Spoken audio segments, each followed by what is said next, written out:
I think everyone who's here tonight must feel an enormous sense of rage. Really rage, anxiety, apprehension.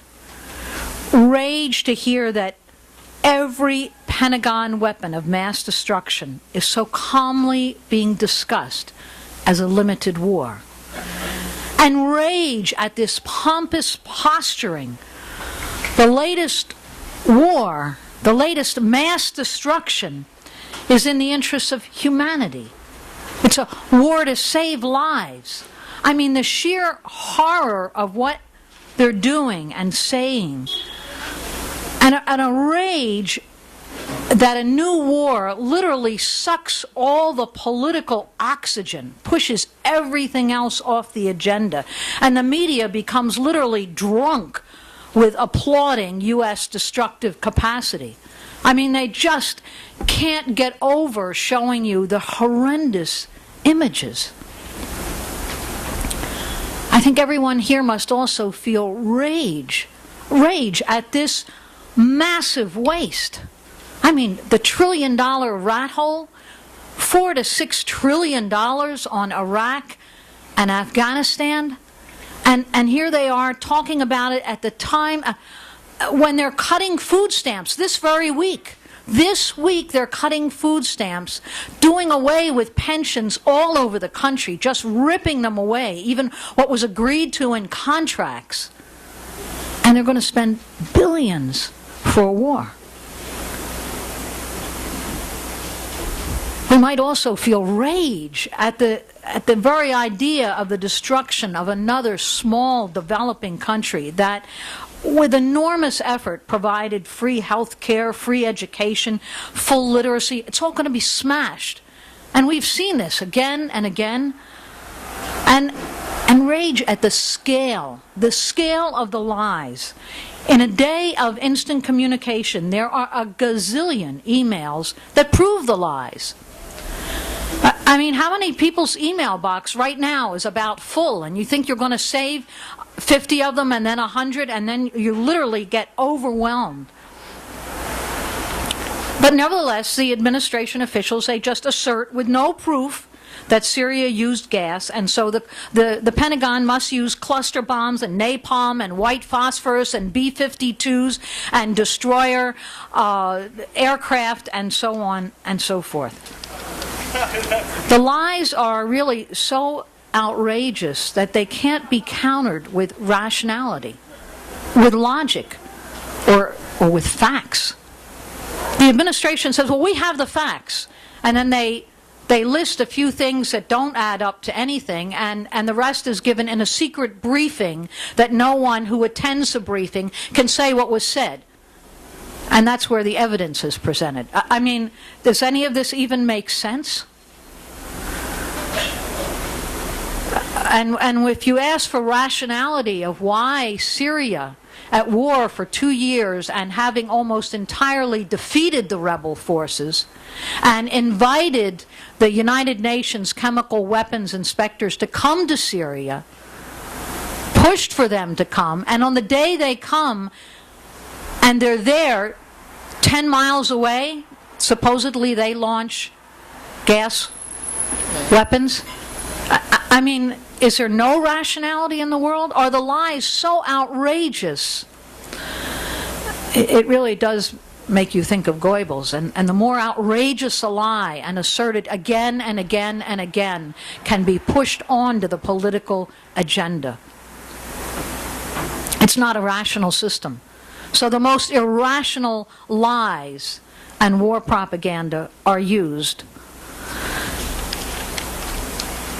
Now, every U.S. war in the lives of everyone sitting in this room here tonight has been based on a lie.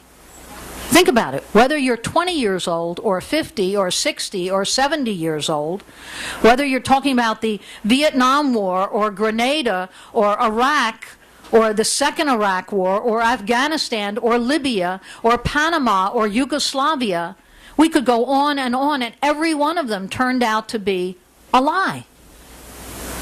But it didn't matter because the war propaganda gave a way of pushing forward. It was just repeated relentlessly, and then afterwards, whoops, there was some misinformation here.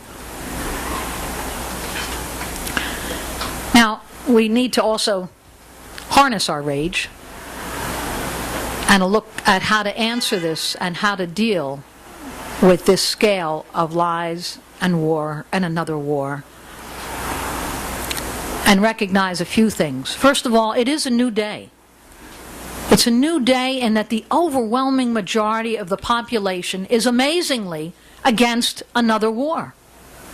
This is not where we're up against a very difficult population that's buying into the lies. Overwhelmingly, they're not persuaded, they're not buying, they don't believe it. And there's not a congressional district in the country, according to the media, that is not being inundated 100 to 1 against another war. So that is a new day. And in one sense, we should really take heart in this. We also have to recognize, so the events of the last couple days, because there's a new escalation beyond anything that's been discussed here previously.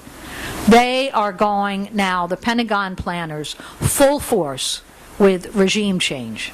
They have spent weeks and weeks, whether it was at the UN or NATO or anywhere they were going, talking about a limited surgical strike, a launch of cruise missiles, symbolic, not too dangerous, couple of days. Once the Pentagon gets a bit in its teeth, though, really, think about it. The Senate Foreign Relations resolution called for 60 days with a 30-day extension, 90 days of bombing. Iraq was all but incinerated in 40 days of bombing. Yugoslavia held on 78 days. So we have to know the scale of what they're now discussing. 90 days will also impact everything on the agenda ahead.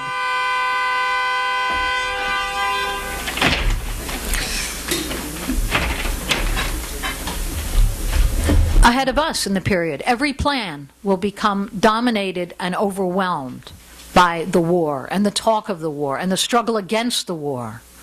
And if the war is unleashed, that overwhelming destructive capacity, this intention is to demoralize the world. Syria is the target, but all of us are really the target.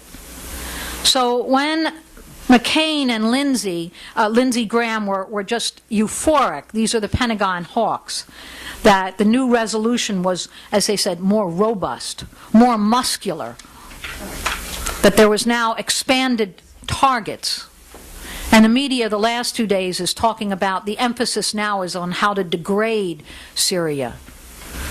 That aircraft are going to be used, not just the launch of Tomahawk cruise missiles from destroyers. That's pretty rough right there. But now they're adding significant damage, how to tip the balance, how to change the momentum on the battlefield. That's admitting they were all out losing the war, and they want to change the momentum on the battlefield with B-52 bombers. This is today's New York Times, AP, B-1 bombers, B-2 stealth, F-18 Super Hornets. They're naming it all. They're, as I say, they're becoming drunk with their own weaponry.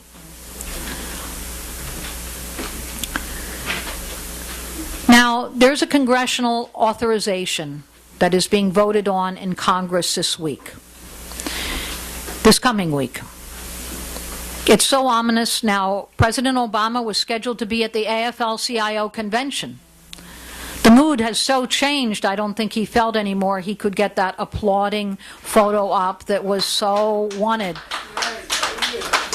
And it had a lot to do with us calling a demonstration, getting a permit, calling a whole series, a whole coalition of groups to write in front of the AFL-CIO convention to give Obama the message, no war.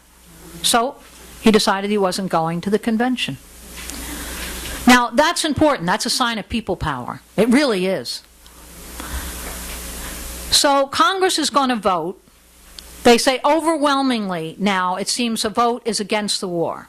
There's 103 votes, Congress people who say they're going to vote no, and 102 more who say they're leaning toward a no. It would take 217 votes to actually defeat this resolution. There's only 24 yeses.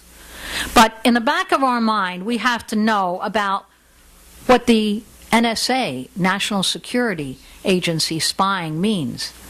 It means that there's a kind of super blackmail going on now of every congressperson. Arm twisting, behind the scenes actions that are happening of threats and secret information on every senator and congressman to impact the votes. That's what's going on.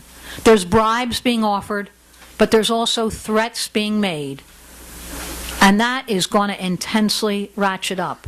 So even though they say there's only 24 yes votes for this war, we shouldn't for a minute assume that every one of these congresspeople who got elected because they were able to gather up those corporate dollars and run a campaign aren't going to be told that they'd better honor the corporate dollar.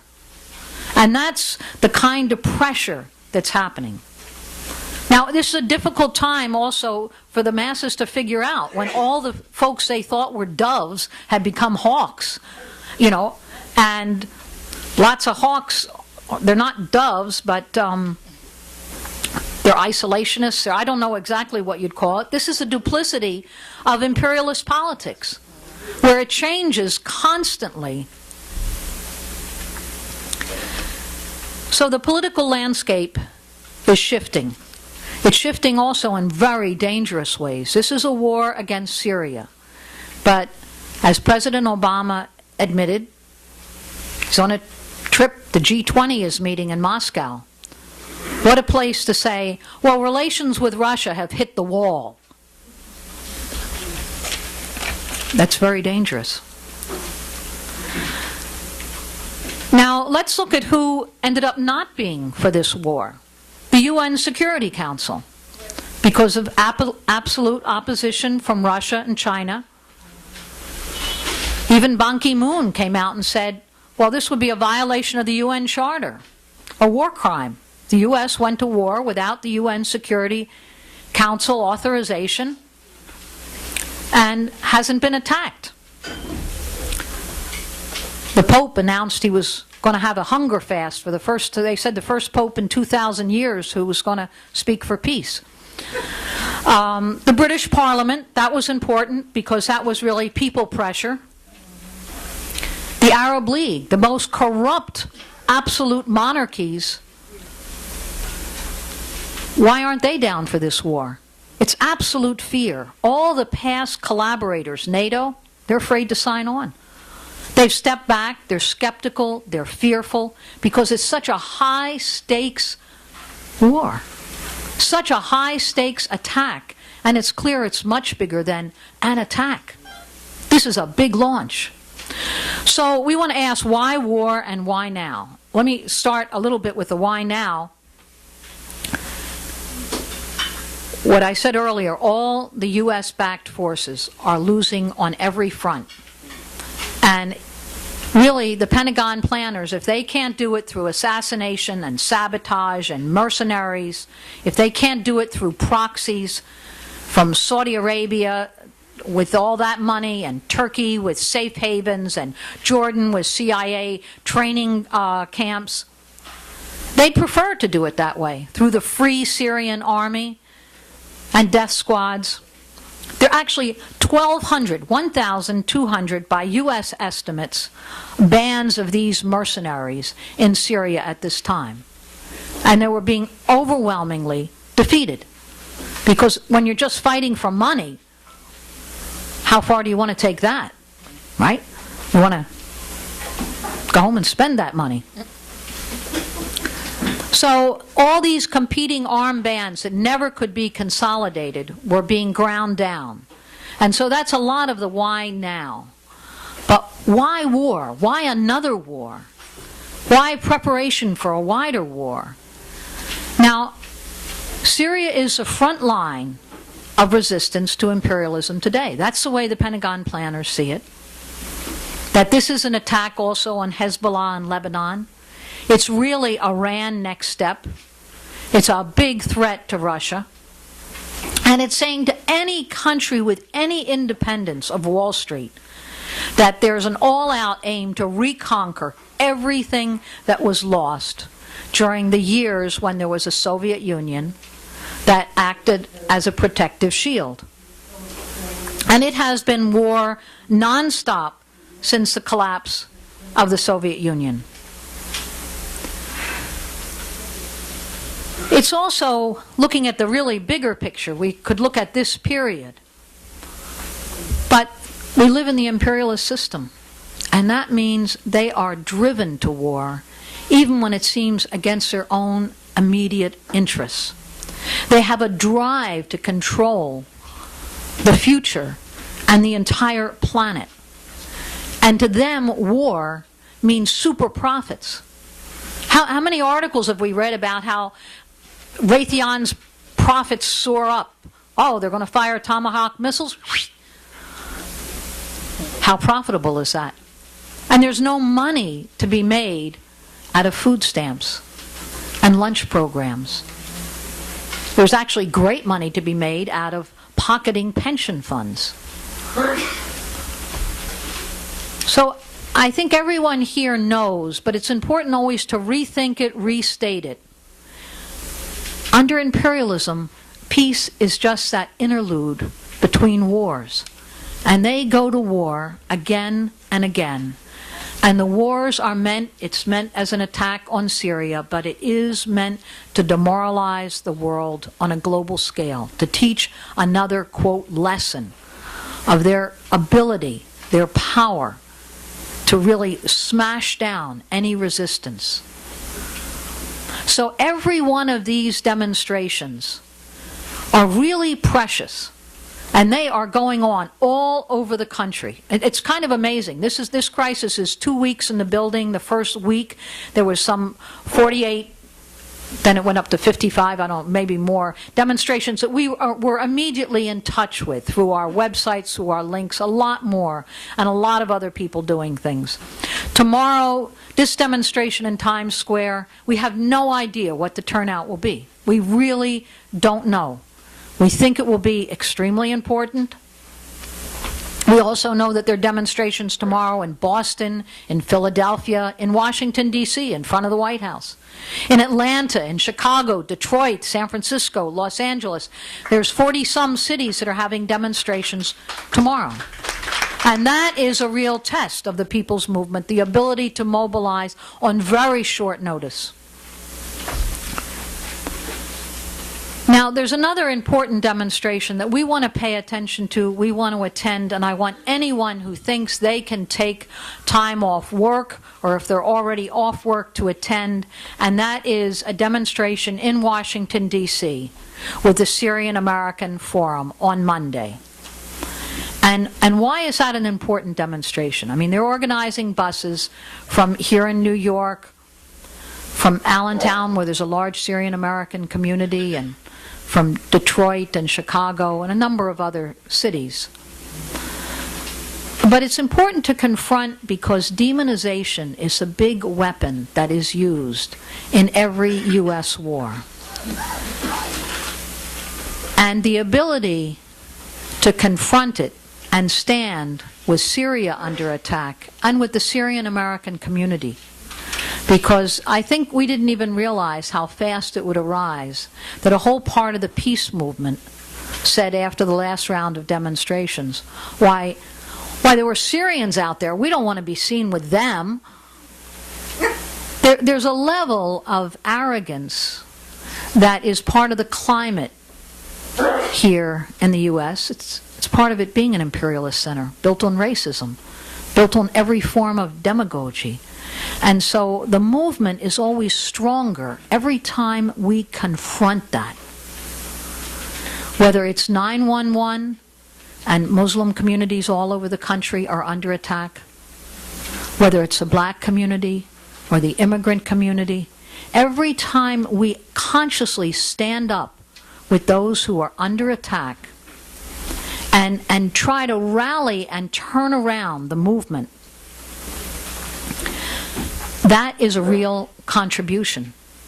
So really, after some debate and discussion, not only was this demonstration called by the Syrian American Forum, but then, and we played an important role in helping to do this. It's co-endorsed also by UNAC, the United National Anti-War Coalition, and the Answer Coalition, and now Code Pink, and others many who at first thought, oh no, they couldn't stand with the Syrian American Forum. Maybe they were too close to Syria.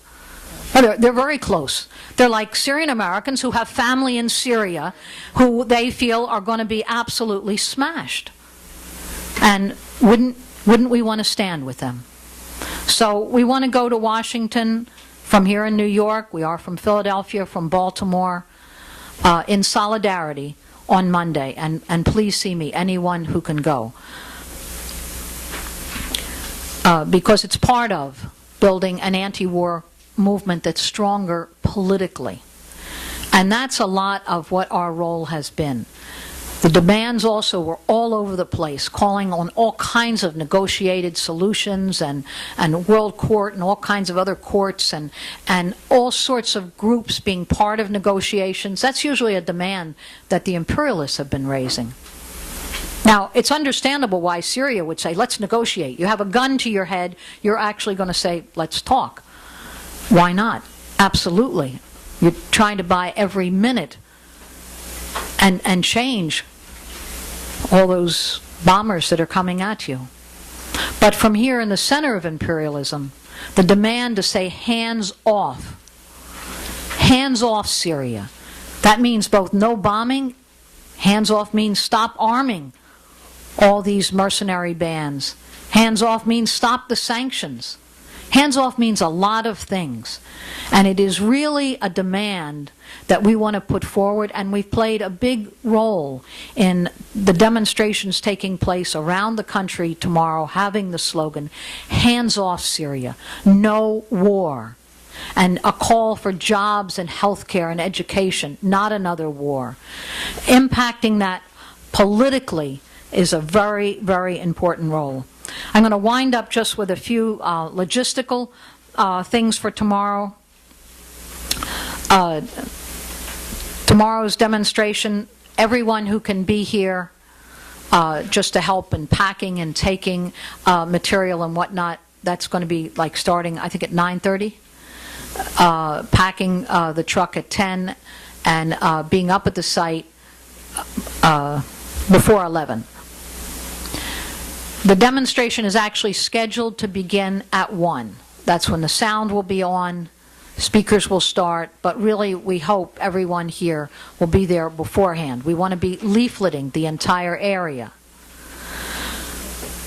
We also need to recognize there's another separate demonstration of forces who didn't want to be with Syrian Americans and all kinds of reasons, wanted to do their own thing at 46th and 7th Avenue. We've been in many discussions with them that at least we all march together. And so there will be a march down Broadway to Union Square starting at 2:30. So the rally will begin at 1 and there will be a united march at 2:30. And just to say that's also important while struggling on having the broadest number of people come together around political slogans that make sense, that really show the imperialist nature of the war, while giving leadership to that. We want to each time keep struggling for more and more groups to come together against the war. Just in closing, this is a ruthless system. It's an absolute crisis. This is really one of those junctures, one of those times where everything is concentrated in a very short, intense time. Everything we can do tomorrow in terms of political outreach, meeting people, talking to people, raising chants, speaking. Everyone should be prepared. By the way, tomorrow there are going to be lots of cameras, lots of media asking you why you are here. So it's not one person on media tomorrow. Everyone here should see themselves as being on outreach. Everyone here should see themselves as on speaking to the media and have that one line soundbite prepared.